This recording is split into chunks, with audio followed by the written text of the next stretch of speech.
Esto da asco, vergüenza. Y ve esta carretera de la playa y Bonagua, con la vagabundería que está aquí. Y estas autoridades de nuestro gobierno, ¿eh? ¿Qué está pasando con esto?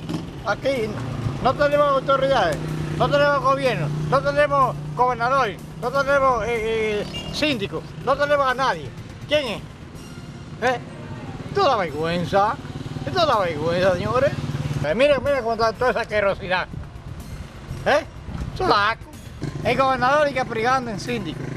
Que venga el rollo esta vagabundería que está en la playa, que la playa está de botarla, que ya ni motores ni vehículos pueden transitar por aquí.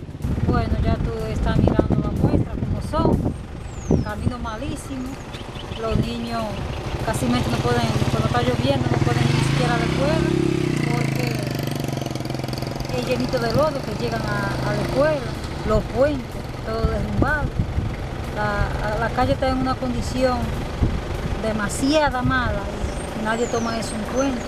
Desde que yo la conozco es así, nunca han hecho nada. Y muchos llamados, aquí se ha hecho llamado, se ha hecho huelga, aquí se ha hecho de todo. Bueno, por última vez le hacemos el llamado de que tomen la comunidad de Bonagua en cuenta. Hay muchos niños estudiantes y necesitan de las carreteras que se hagan. Esperamos que este nuevo año el Señor nos bendiga con esa obra.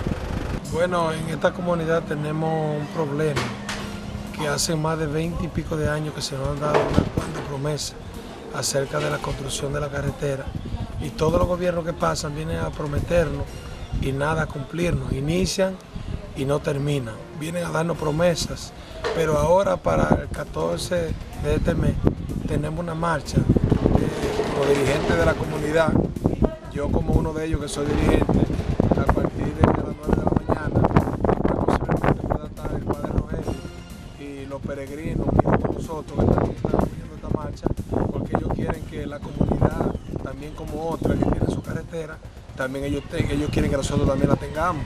Entonces unidos vamos a luchar y vienen otras autoridades, cuales también van a participar en esta marcha. Le decimos al presidente que por favor acuda a este llamado que le hacemos a la comunidad, que estamos padeciendo, estamos sufriendo, ya no aguantamos más los vehículos. Aquí se produce mucha producción de pollo, gallina, plátano, batata, yuca. Aquí hay mucha producción, el cual produce para el Estado. Aquí se pagan impuestos. Estamos esperando una respuesta suya, señor presidente, que usted dijo que va a cumplir lo que ningún otro había hecho, pero queremos ver el cumplimiento de esta comunidad, que usted cumpla con lo que usted ha prometido. Ahí viene el día de los votos y usted sabe que es una comunidad que ha dado un apoyo masivo a lo que es el partido del gobierno de la Liberación Dominicana. Así es que Dios le bendiga. Una producción de NJ Productora. Acceso sin límites.